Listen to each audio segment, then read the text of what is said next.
All right, so just out here every day, man. You got to be out here every day getting it. And I'm always out here. I'm always out here sun gazing and meditating, breathing, grounding myself. A good way that I do that, sometimes I'll do this while I'm bending my knees, and it will get it down in there, and it also creates friction that creates electricity because the friction is automatically like two sticks rubbing together, but it makes the feet get hot really quick. But yeah, this is a great opportunity for us, folks. A lot of unicorns out there watching this channel. A lot of newcomers that are being led to this channel, or they've run into it for whatever reason. You're very fortunate that you ran into this channel because I've got a divine purpose in life, and you do too. And I was chosen because I went very far in life in this path of just specifically breaking into this, I guess, awareness or whatever, or she chose me, and I ended up coming here. It was perfect timing, or however.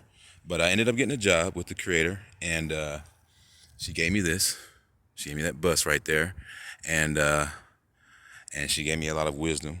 And the sun gives you a lot of wisdom and endows you, but it's really all her doing. And in the end, you'll see that.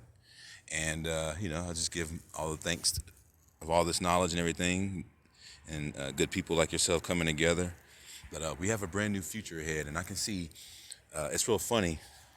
I was building this bus along like a few years ago before this whole like funny economy stuff started happening and this whole weird COVID stuff. But there was a guy that, and as you can see, it's like adorned with all of her like likenesses and stuff. It's got the sun on it. Mr. Cheeks has got the holiest of holies.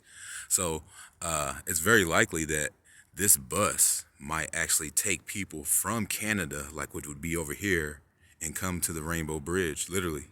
Like this bus might be a bus for that in the future.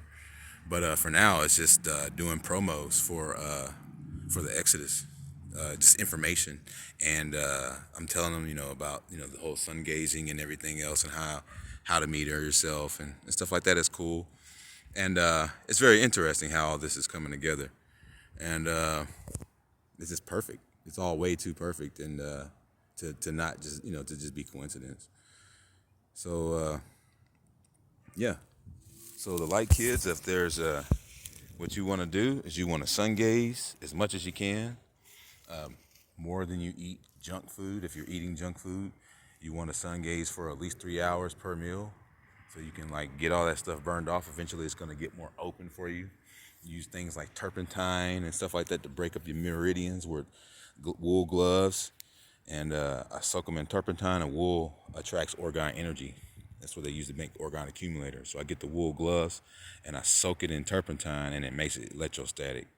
And sometimes I'll do soaks like that. I'll pour that in my shoes, turpentine. Now I'm doing eye therapy with it. I mean, it's just wonderful. Like all this stuff is just like it's going to transform our future. And when we shut these vampires out, and then this whole thing is over, and we shut them all out, we're just going to bring forth a new generation of sun gazers. See what I'm saying? And people were talking about them whiting out the sun. It's an untangible reality. They're not going to do that. They can't do that. The only reason they're spraying the sky is because they want to chip you. They don't want you to realize through and through that you're going to be eaten on a national public and knowledge scale. They don't want you to realize that. That's all it is. They're spraying because they want to chip everybody, and then they're going to try to eat everybody with remote control nanotech attack, burning out people's frontal lobes in their brain and sending them underground.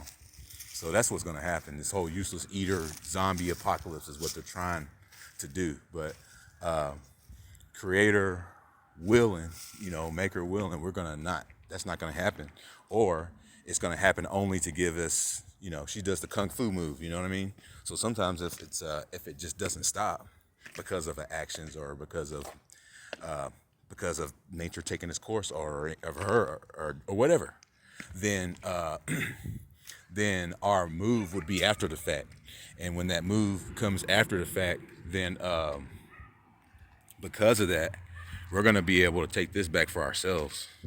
And then it's going to be an open gateway going to the holiest of holies and back. So we're gonna get rid of all this and then have it all right. You know what I mean? Put like a divine feminine on there, and have it all just hover cars, futuristic. We just tell everybody, look, check it out. As soon as this shit ends and it gets all cleared out, and then we're all in here, and they can't do hardly whatever. I don't know what they think they're gonna do, but we tell all these people here, hey, come over here. You know what I mean? Bring the UFOs, bring all the stuff, the hovercrafts, bring all that, and then we'll just turn this whole place around and just be like super futuristic. You know what I mean? Lush communities, happy trees, moist 75-degree weather like the center, since all of those heart buildings or whatever they were all of these different things they have in here that disrupt the frequencies and stuff like that are once they're gone and once they're shut down, you know what I mean? They're not gonna wipe anything out, man, because the reptilians can't come up above ground. They're 15 miles on the ground. You have to use your logical sense. They can't come above ground at any moment that you got a bunch of cloudbursters up here, and at any moment that they risk their whole lives just to peek their heads out. Like, no, that's not going to happen. I'm sorry, it's not going to happen. But they're going to be 15 miles on the ground. They're never, ever going to come out. These purebreds, these non-daywalker, purebred vampiric, they're not coming out. I don't give a shit how much of that shit they spray, because this motherfucker is like, nah.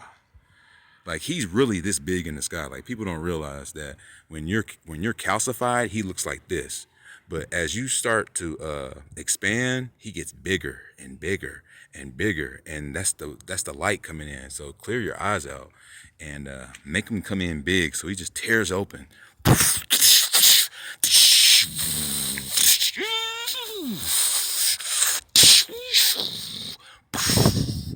See what I mean? I'm alive. And everyone else will be like, whoa, what do you mean we can fly? What do you mean superpowers? You know what I mean? Like the other ones, they're going to be seeing it like, wait, I could do it too. Exactly. So yeah, we got a bright future ahead of us. And this was created way before we acknowledged that we would be doing things differently. But this is going to be an open way, an open pathway to this place. And we're going to have it. We're going to have access to all this. And then you're going to be able to go up into the Nine Wonders through this Polaris. This is a turbine here. So this is a really fun bus. It's fully furnished. It's got a kitchen, bathroom. It's got flat projectors in it, like a movie theater space, king size beds, dual twin size. It's really nice. It's got a kitchen, a seating area to sit and eat.